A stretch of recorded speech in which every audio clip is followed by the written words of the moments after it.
Banyak banget yang menyuarakan pengesahan RUU perampasan aset. Pertanyaan saya, emang kalian sudah membaca draft RUU itu? Sudah kalian kaji dampak positif dan negatifnya kalau RUU itu disahkan? Atau cuma ikut-ikutan komentar di media sosial tanpa pernah meneliti lebih jauh? Kalau belum, sebaiknya dibaca dan dikaji dulu. Tidak terlalu tebal kok, cuma kurang lebih 340 lembar. Silahkan dibaca. Saya berikan pendapat sedikit ya. Kalau bicara RUU perampasan aset, idenya memang terdengar keren. Negara bisa merampas kekayaan hasil korupsi atau kejahatan besar tanpa harus menunggu proses pidana tuntas.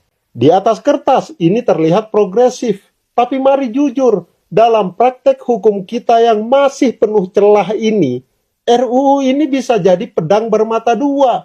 Satu sisi bisa jadi alat pemberantas koruptor, tapi di sisi lainnya berpotensi jadi instrumen represi. Di dalam draft, negara diberi kewenangan untuk merampas aset bahkan tanpa ada putusan pengadilan yang sudah berkekuatan hukum tetap. Artinya, aparat bisa langsung bergerak hanya karena ada dugaan atau indikasi. Kalau ini diterapkan, asas praduga tak bersalah akan terkikis habis. Orang bisa kehilangan harta benda hanya karena kecurigaan, bukan karena terbukti bersalah. Lebih parah lagi, ada ketentuan bahwa aset yang sudah disita tidak bisa dikembalikan kepada pemiliknya, meskipun di kemudian hari orang itu terbukti tidak bersalah. Bayangkan betapa fatal dampaknya. Seseorang yang seharusnya bebas malah tetap kehilangan hak miliknya hanya karena negara sudah lebih dulu menyita. Ini jelas melanggar prinsip keadilan paling mendasar. Selain itu, ada pula aturan yang menyebut bahwa aset dapat dirampas bila nilainya dianggap tidak seimbang dengan penghasilan sah atau jika dikaitkan dengan tindak pidana tertentu. Masalahnya, istilah tidak seimbang ini sangat karet dan bisa ditafsirkan sesuka hati.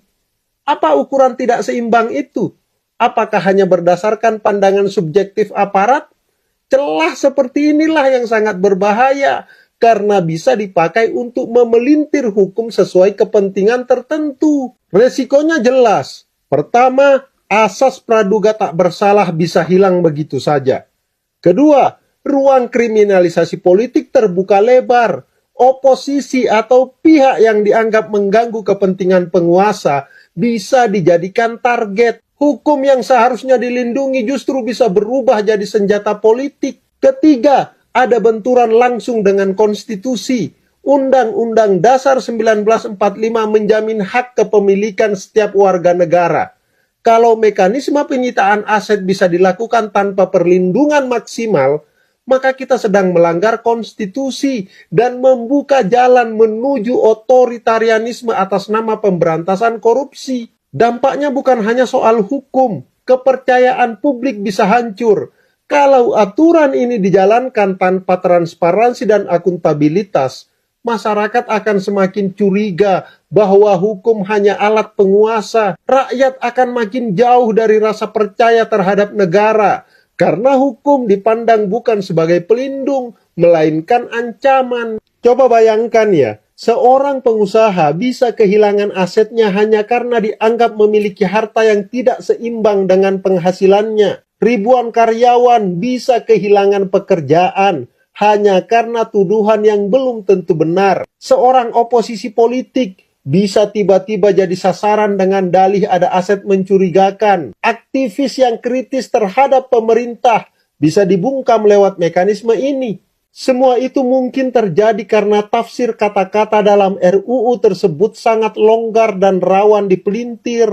Jadi singkatnya, RUU ini bisa jadi jawaban atas kemarahan rakyat terhadap korupsi. Tapi kalau disahkan dalam bentuk sekarang tanpa kontrol dan perlindungan yang memadai, ia bisa berubah jadi mesin perampasan atas nama hukum. Kita mungkin bersorak hari ini demi pemberantasan korupsi, tapi jangan lupa, besok bisa jadi giliran kita sendiri yang jadi korban dari aturan itu. Apakah kita mau melawan korupsi dengan cara merusak sendi-sendi keadilan? Atau kita mau memastikan bahwa hukum tetap tegak untuk melindungi rakyat bukan untuk menakut-nakuti rakyat. Itulah pertanyaan yang seharusnya kita jawab sebelum berteriak mendukung pengesahan RUU perampasan aset. Baca dan kaji dulu gitu loh. Thank you.